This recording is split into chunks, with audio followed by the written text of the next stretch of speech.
Uma ação de cobrança de dívida pode custar ao judiciário brasileiro 3 vezes mais que o valor da causa. Um desperdício de recursos públicos que poderia ser evitado com soluções administrativas. E tem mais, o excesso de demandas sobrecarrega os tribunais, comprometendo os resultados. De acordo com o estudo anual do Conselho Nacional de Justiça, no ano passado, de cada 100 processos iniciados, apenas 30 foram concluídos. O judiciário caminha lento. Foi o que constatou um estudo do Conselho Nacional de Justiça.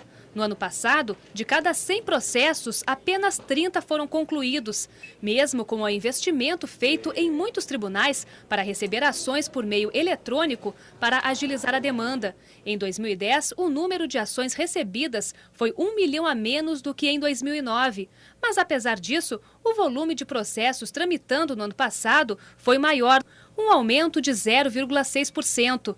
5 instituições representam 80% de todo o judiciário. O governo e os bancos são os que mais ocupam a justiça. A maior dificuldade é fazer valer uma decisão já tomada pela justiça. Segundo o estudo, na fase final do processo, chamada de execução ou pagamento da dívida, a taxa de congestionamento é de 90%. Tudo por conta da possibilidade de vários recursos.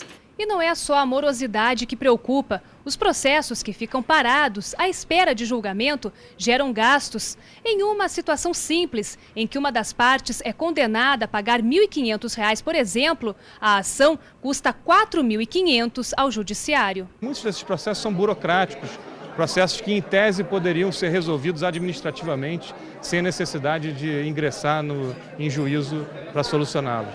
A lentidão da justiça também se explica pelo déficit de juízes. O presidente do Supremo Tribunal Federal e do CNJ admite que o baixo número de magistrados no Brasil, 9 para cada 100 mil habitantes, prejudica os serviços do judiciário. É muito pouco, mas nós temos dificuldade nos estados para recrutamento de juízes. Nem todo mundo quer ser mais juiz. Bom dia. Em 2010, havia 84 milhões e 300 mil processos em tramitação no judiciário. Desses, 70% ficaram sem solução. Os números também mostram que o maior percentual de processos não resolvidos estava na Justiça Estadual. De cada 100 processos que tramitavam nessa esfera do judiciário, apenas 28 foram concluídos. Sobre esses números, vamos conversar com Vitor Yamada, diretor da Associação Nacional dos Magistrados da Justiça do Trabalho. Bom dia, Vitor. Bom dia. A que se deve toda essa dificuldade do judiciário em fazer valer, em concluir os processos que chegam às suas instâncias? Nós temos uma dificuldade, fundamentalmente são vários fatores, mas a dificuldade maior, acredito eu, seja a falta de estrutura. O próprio ministro mencionou o quantitativo pequeno de juízes por habitante, temos também um quantitativo pequeno de servidores e a estrutura física em alguns lugares ainda é deficiente. Agora, na fase de execução das sentenças, quando o processo já está concluído, o vilão é realmente o excessivo número de recursos à disposição das partes?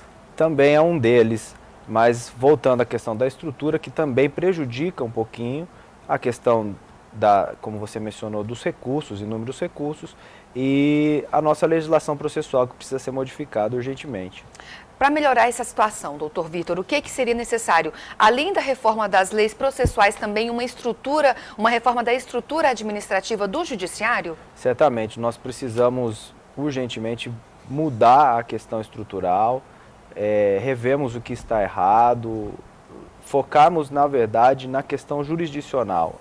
Nós temos hoje uma área administrativa muito grande e com pouco foco na atividade fim, que seria justamente o julgamento dos processos. Poderiam ser tomadas algumas decisões, algumas soluções pontuais, administrativas, sem que fosse necessário esperar uma reforma do judiciário, uma reforma da legislação? Sim, é possível.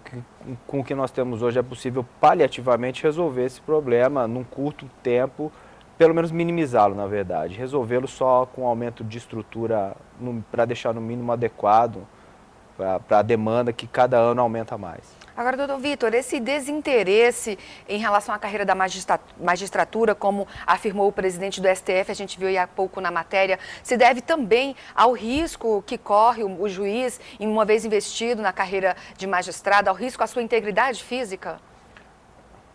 É um dos fatores, mas eu acredito que o que realmente leve hoje a não se fazer, prestar o concurso, primeiro ele é muito complexo, são várias fases, e segundo lugar, hoje o magistrado é um profissional que trabalha sob muita pressão, e hoje em dia muitos deixam realmente de prestar o concurso e preferem buscar outras áreas onde a pressão é menor. Agora, de um modo geral, para a gente concluir a nossa entrevista, na sua avaliação, então, para que o judiciário dê uma resposta mais efetiva, mais ágil ao cidadão, que dele demanda muito, claro, o que precisa ser feito? Nós precisamos rever a questão estrutural, ela é muito importante para o que se avizinha, para o processo digital que está por vir. Precisamos pensar o judiciário de uma forma diferente, sem tantos números, mas com mais qualidade também. Humanização do judiciário. Humanização judiciária importantíssima. Ok, doutor Vitor, obrigada pela sua participação aqui no Repórter Brasil. Obrigado. Catiúcia.